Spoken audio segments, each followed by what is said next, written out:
Ja, hallo, Münsterland Auto hier. Heute bin ich mal wieder in einer meiner Lieblingsregionen, Borkenberge. In der Hoffnung, mal endlich einen Pilz zu finden. Aber anscheinend ist die Saison am Münsterland vorbeigezogen. Naja, da suche ich mir wenigstens erstmal ein Plätzchen zum Frühstücken. Und bis dahin würde ich sagen, bis gleich.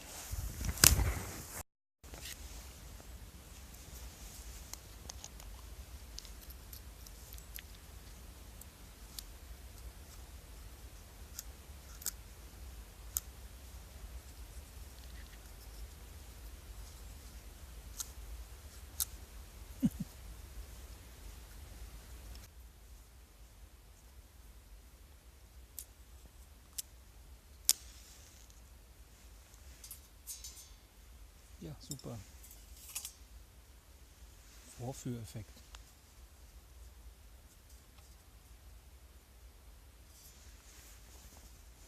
Ja, Ansatz mit X.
So, es gibt dann heute einen Kakao mit Minze. Der Kakao stammt von diesem 24-Stunden-Ration, von dieser, ja, das Verpflegungspaket, das EPA, MAE, wie man es auch nennen mag, von der britischen Armee. Und da sind meistens 1 oder 2 Kakaogetränke drin. In diesem Fall ist es Minze, anders verpackt natürlich, weil ich schon die Hälfte rausgenommen habe, ist für einen halben Liter. Ja, ich würde sagen Augen zu und After Eight genießen. Genau der gleiche Geschmack.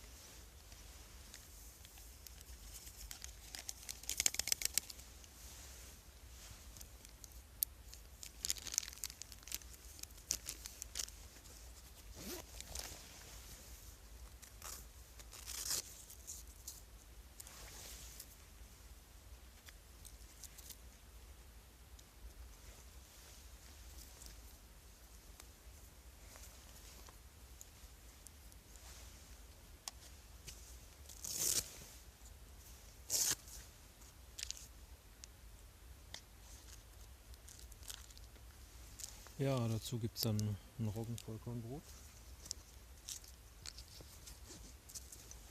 und man staune.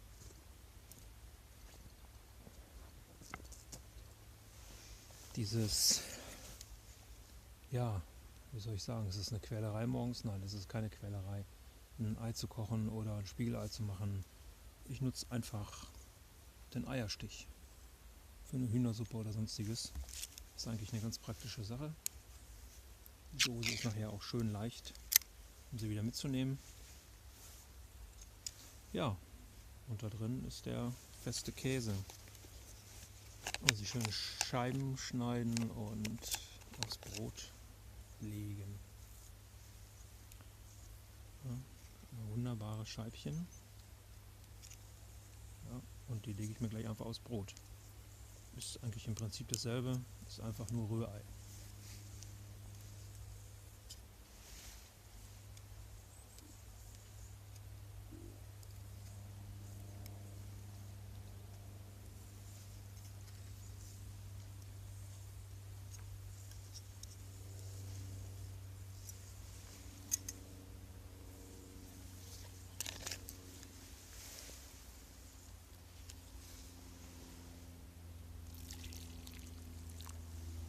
Ja, und ich bin immer wieder überrascht über den Trangia, wie der in einem Ikea-Hobo abgeht. Der kriegt also die Reflexionshitze von links, von rechts, von überall und dadurch vergast er schneller und hat dadurch eine intensivere Flamme. Muss man natürlich nicht machen, aber ich finde es gut. Das Ding ist jetzt halt windgeschützt. Normalerweise dreht es um, aber der Boden ist ziemlich trocken. Ich möchte nicht, dass der Trangia direkt auf dem Boden steht, weil ansonsten der Boden sonst verbrennen würde. Ja, ausmachen. Das ist eine gute Frage, ob man das kann. Wenn man gut zielen kann. Nee, natürlich nicht. Super.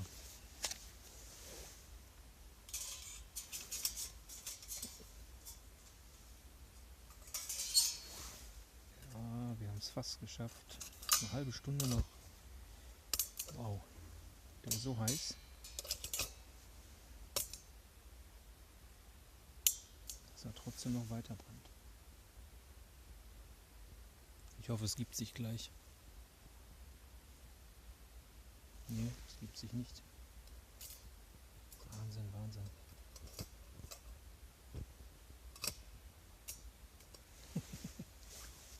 So fast.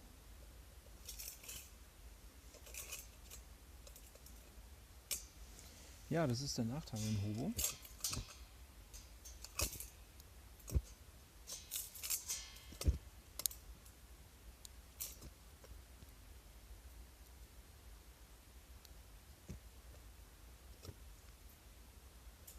Ich fürchte. Ui, Glück gehabt. Ja, es ist so schön. Das Glück ist mit die Doofen.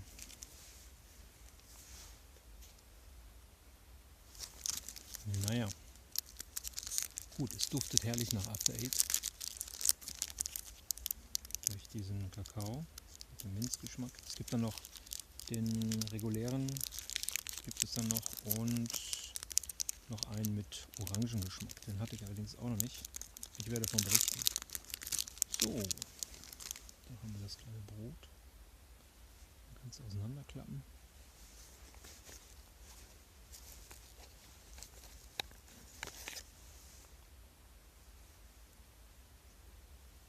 Einfach auseinanderschneiden. So, herrlich.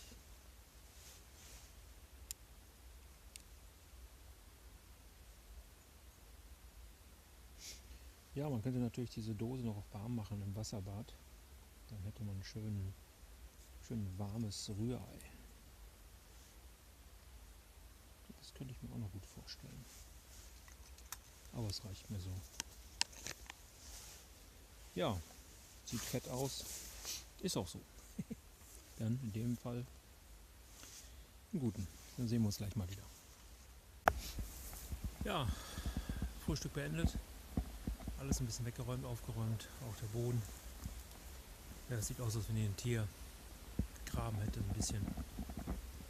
Ja, dann werde ich mal hier die Gegend weiterhin ein bisschen unsicher machen. Jo, dann bis gleich. So, kommen wir mal zu einer Stelle, wo wir schon mal übernachtet haben. Eigentlich eine ziemlich offene Geschichte hier.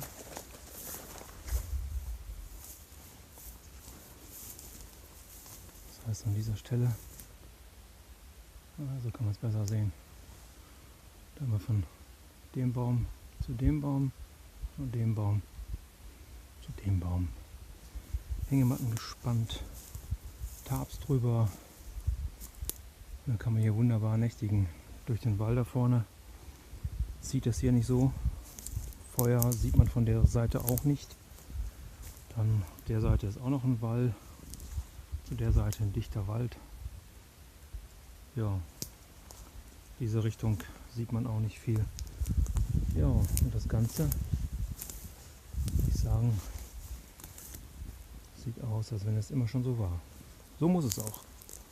Für jeden, der draußen übernachten will, einfach wieder alles so herstellen, wie es gewesen ist. Ja, dann werde ich mal weiter. Ja, ich kann nur sagen, Stöbern macht hungrig. Und daher werde ich mir mal gerade ein schönes Plätzchen, oh, da ist gerade eins, echt Zufall, zum Mittagessen gönnen. Sieht gut aus. Schön flach das Ganze hier. Ja, würde ich sagen, packe ich mal aus und dann geht's ans Kochen. Heute gibt es stinknormale Spaghetti Carbonara. Allerdings ein bisschen verfeinert, also mit Zwiebel, Knoblauch. Was haben wir denn noch dabei? So eine Art Speck. So Frühstücksspeck ist das, glaube ich. Ja, ihr werdet sehen. Ich packe mal aus, dann melde ich mich. So, ziemlich unspektakulär der Trangia. Und diesmal setze ich dann den Hobo oben drüber.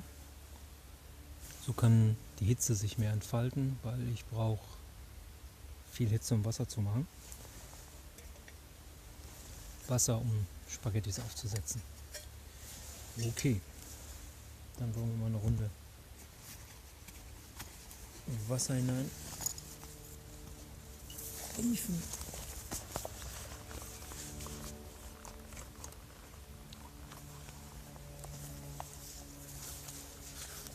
Ja, diesmal machen wir es mal anders. Ich hoffe, das geht. Ah, ja.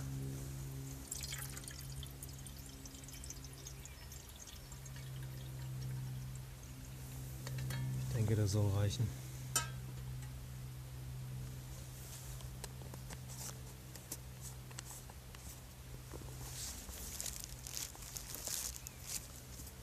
So.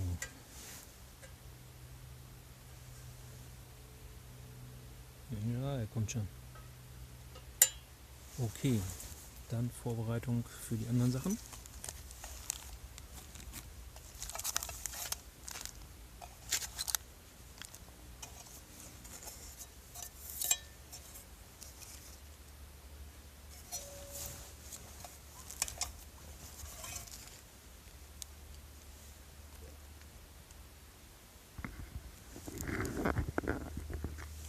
So. Dazu brauche ich eine Zwiebel. Machen wir auch nicht. Kein großes Hokuspokus davon. Ich habe leider kein Brettchen dabei. Ich wollte es mitnehmen. Ich vergesse es immer wieder. Aber ich habe auch nicht mehr so viel Platz. Das heißt, ich hatte vorher ja, so eine Splitterschutzweste, glaube ich, ist das. Und da kommen normalerweise dann so Kevlarplatten rein. Und da die ja da nicht drin sind, hatte ich hinten am Rücken meine BW-Isomatte. Die passte optimal rein. Und statt an den Seiten kämen normalerweise so Schutzplatten für die Hüfte rein. Und da passte super mein soll ich sagen, beim Brettchen rein. Dann müssen wir es halt jetzt so machen. Funktioniert auch. Nur aufpassen, dass er nicht in die Wind, es wird gerade windig, Entschuldigung, in die Flossen schneidet. Und das könnte wehtun. Okay. Ja, und dann schneide ich einfach mal hier so ein bisschen rum. Somit habe ich zwar keine feinen, aber dennoch so eine Art Würfel.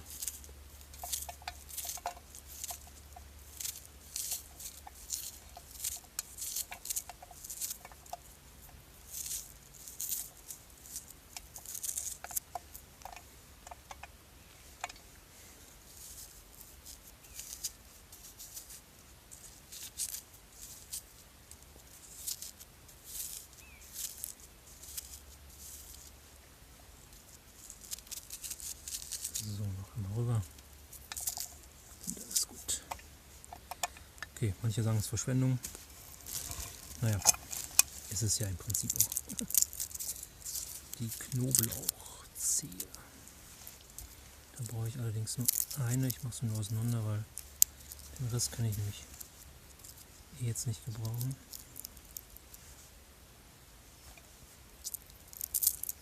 Gut, ich denke, ich mache da einfach mal ein paar Streifen raus.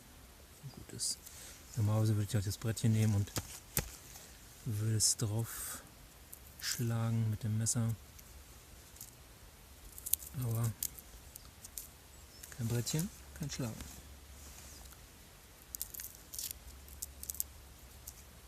Da schneide ich einfach so kleine grobe Stückchen runter. Ich mag's, manche mögen es nicht, manche mögen es lieber ganz, ganz fein zerhackt oder zermatscht.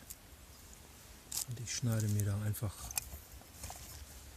so ein paar kleine, da ist ein bisschen Haut, die möchte ich nicht. Ja, einfach so ein paar Ringelchen oder Scheibchen, wie ihr wollt.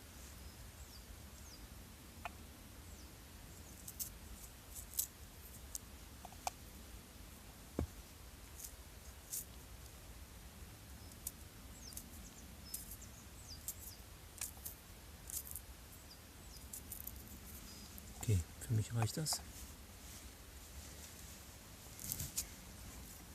So. Müll dran denken, wieder mitnehmen.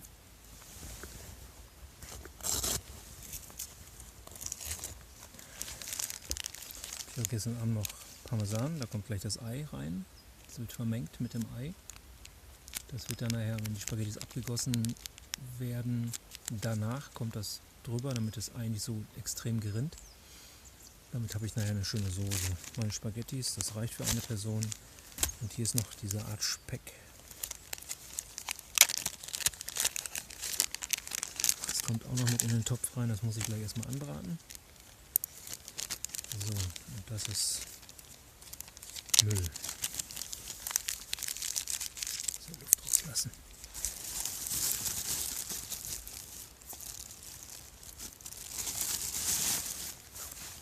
Okidoki. Gut, ich glaube, ich werde das Ganze mal jetzt schnell ein bisschen anbraten.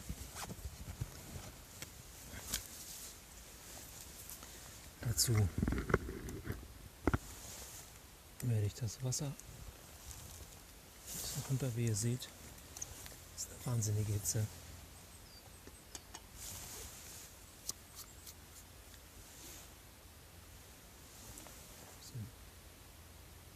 Öl dazu. PET-Linge. Kostet einen Hauch von Geld, glaube ich. Ich weiß es gar nicht mehr. Ein paar Cent, so eine kleine Flasche. Okay.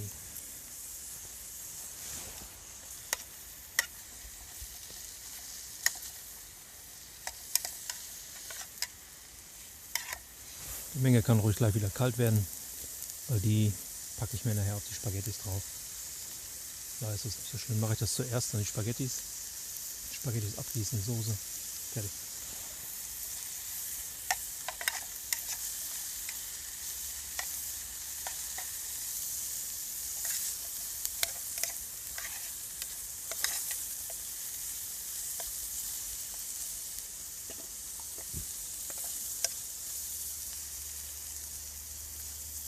Es wird wahnsinnig heiß.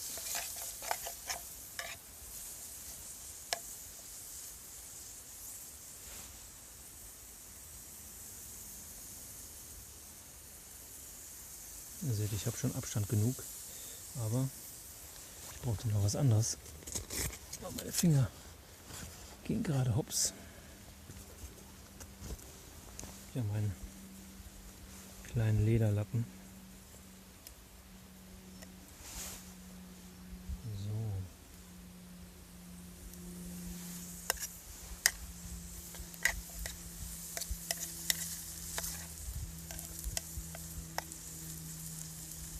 Gut, man kann natürlich jetzt den Deckel vom Trangia nehmen und oben drauf stecken auf den Trangia, damit die Flamme nicht so extrem hoch kommt. Aber das geht auch so.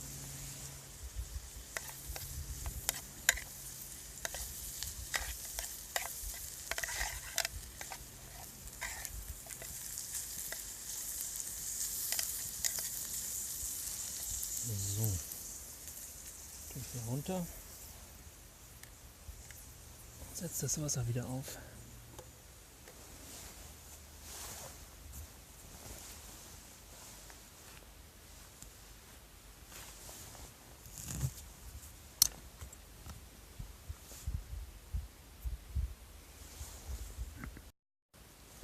So, ich muss dann Trangia noch mal ein bisschen Spiritus nachlegen.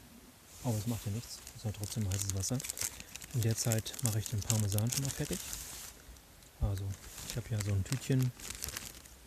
380 Milliliter passen rein. Also da passt auf jeden Fall eine Schippe Parmesan rein. Und dazu kommt jetzt ein frisches Ei. Mal mit dem Messer sauber machen. Sand und so, das wollte ich eigentlich nicht haben. Okay, ich versuche es mal, ob das so geht. Okay. Es läuft mir schon an der Hand herunter.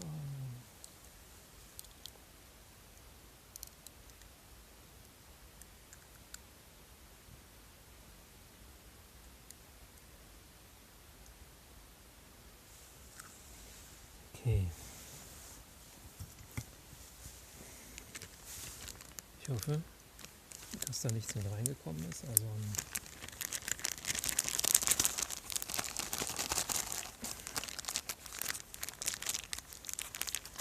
Eierschale.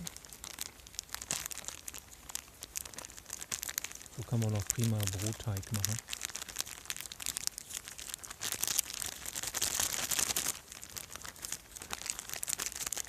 So, jetzt haben wir so eine Ei-Parmesan-Mischung.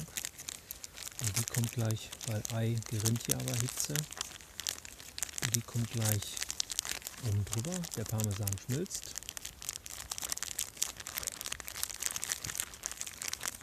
Und das Ei stockt ein wenig. Okay. Schneide ich hier gleich die Ecke ab und spritze das einfach dann in den Topf rein. Ist die Sache für mich erledigt soweit. Okay, dann brauchen wir jetzt nur noch Vierkantnudeln, wollte ich gerade sagen. Nein, das wären ja Pommes. Diese paar Nudeln. Nun kommt schon, nun werdet was. Gut, es dauert halt nur ein Momentchen. So, ich denke mal, die Nudeln sind fertig. Jetzt kommt es mit dem Abgießen. Wie machen? Okay. Dann versuche ich mal mein Glück.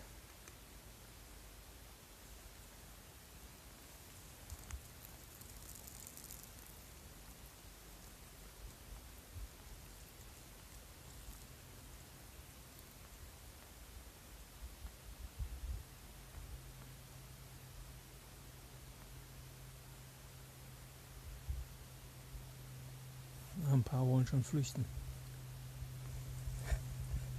Schauen wir mal. Ja, mal ganz kurz drauf.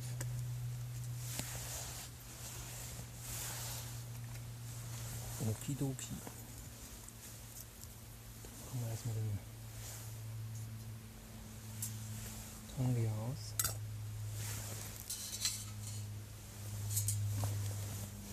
Ihr seht, da drumherum ist alles verbrannt. Da gibt es jetzt eine kleine Spende von mir.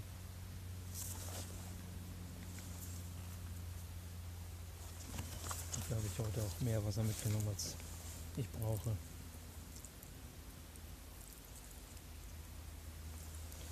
So, da kann definitiv nichts passieren. Gut. In dem Fall. Ja, der geht schon da raus. Okay, jetzt kommt die Masse.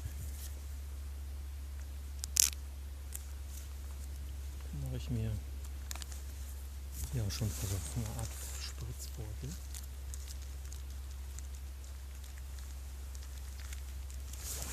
Und diese Parmesan-Ei-Mischung drauf. Dann das Ganze einfach verrühren.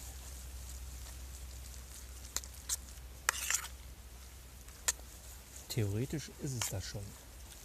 Vielleicht noch ein bisschen frischen Parmesan oben drauf.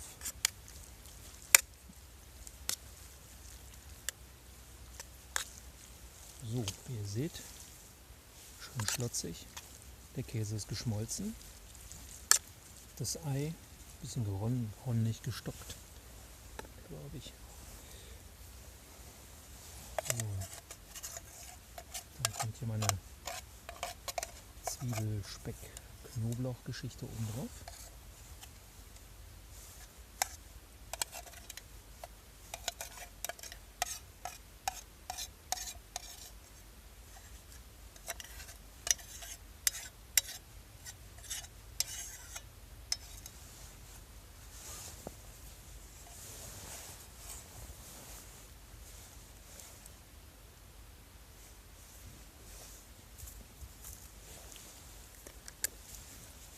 Ja, voilà.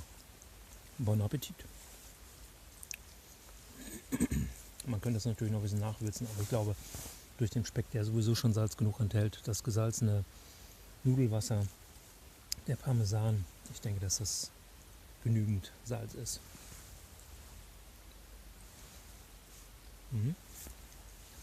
Wunderbar. Okay, dann esse ich mal. So, Gerödel wieder angezogen und wie man sehen kann, ja, man sieht zwar hier, dass ich da gesessen habe, aber das ist 1-2 Tage und dann ist das wieder weg. Gut, dann mache ich mich auf den Weg durch die Wälder. Ja, hier geht es immer den ganzen Tag rauf und runter. Wie man sehen kann, das ist nicht schön, sag ich mal. Ich habe auch ständig Oberschenkelkrämpfe durch dieses Auf und Rab. Strengt enorm an, aber macht Spaß. Deswegen bin ich ja auch hier. Okay, ich werde mal Richtung Auto zurück und dann melde ich mich gleich nochmal. So, jetzt habe ich den Wald wieder verlassen und war sehr, sehr anstrengend. Viel Schilf und hohes Gras. Aber wo ich ganz froh darüber bin, in diesem Gebiet hier, in dieser Region, gibt es sehr wenig Zecken. Ungefähr, ja, wie weit ist denn das von hier? 20 Kilometer ungefähr von hier. Da habe ich mich früher als junger Mensch mal rumgetrieben in einer bestimmten Waldregion und da läuft man eine Viertelstunde, hat 2 Zecken am Fuß. Das ist der totale Wahnsinn. Und hier sollte eigentlich was sein, aber hier ist nichts. Ja, gut. Danke fürs Dabeisein. Ist ja nichts Besonderes heute. Keine Vorstellung, kein gar nichts. Kein doppelter Boden. Dann würde ich sagen, in diesem Sinne, bleibt trocken. Bis zum nächsten Mal. Ciao.